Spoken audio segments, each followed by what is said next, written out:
Hello everybody, we are back. We have stopped off at White Dragon Miniatures. I am here with Alan to have a chat about the latest and greatest that you guys have been creating. Yeah. Have you been having a good show? Oh, fantastic. All right, what's best salute we've probably had so far. Really? Yeah. 5 years, been really good. Seems busier.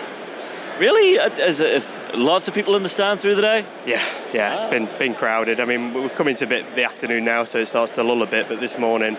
Yeah, that's whenever the traders start to flag and get ready to go to sleep. Yeah, I'm getting there, nearly there. So. All right, so what is the latest and greatest things you guys have been making this year? So we have a fantastic new range of miniatures that we've been working on for nearly 8 months now, which is Courage in Contact. Okay, where are they at? So they're just up on the shelves here. So we've started off with the good old British, so they're modern British soldiers. We've got full British platoon out, 28 models of individually posed infantry models. We've also been a little bit cheeky and done 3 different helmet types to cover the different periods that there were there. So we've got the British Paras with their kind of iconic netted hat helmet.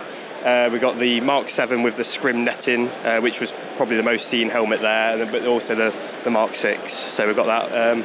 And we've also showing off a couple of the vehicles for the British. We've got the Foxhound vehicle which replaced the Snatch. We've got quad bikes with various posed riders and trailer accessories. And we've also got the foot platoon of the British, so they've got their patrol day sacks and equipment there already. And we've also got a few of the new Taliban range, which will be like the opposing faction to them with it. So quite a big, substantial range straight off the bat.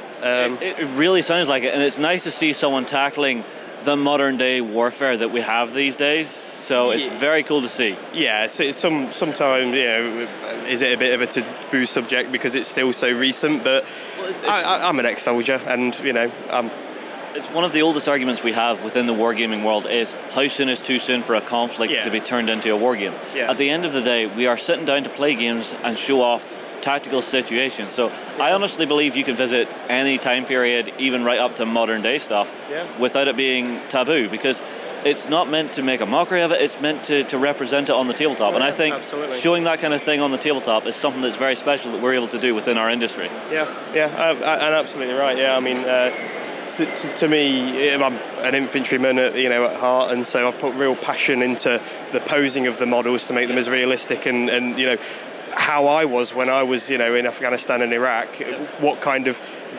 postures I would be, fire positions and when in contact and stuff, and pouring all of that in. The sculptor, he's an ex-GW staffer, so really, yeah, he worked for Forge World. In fact, he recently did it was shown off, he did it a while ago, the Alfarius model.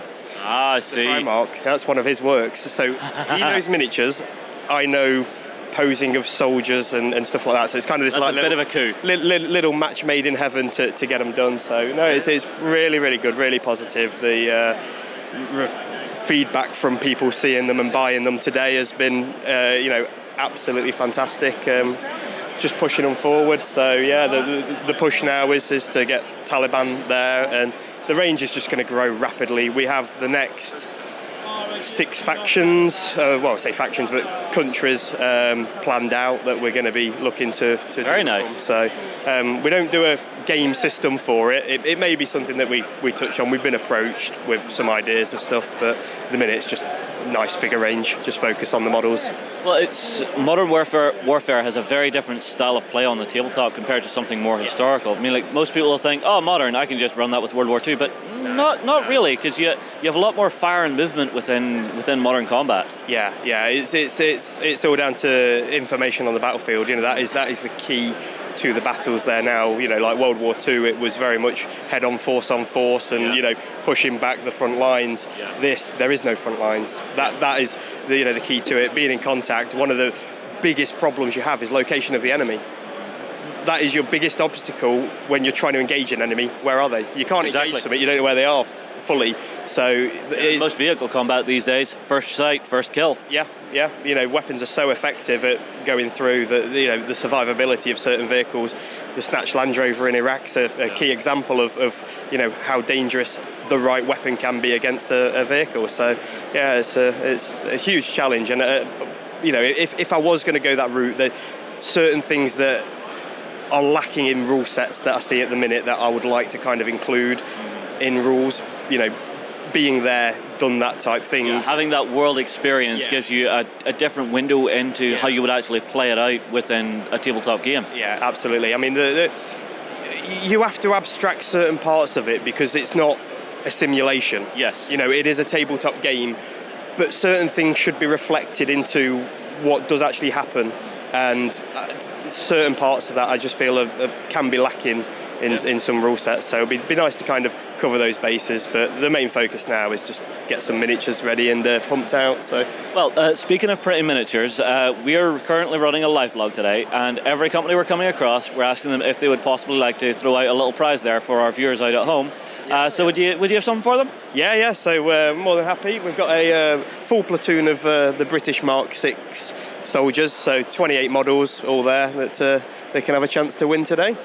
Fantastic. Well, thank you very much. Thank you. Everybody, if you want your chance to win those British soldiers, get your comments in on this post of the live blog. We will move on, and we will be back later from Salute 2018.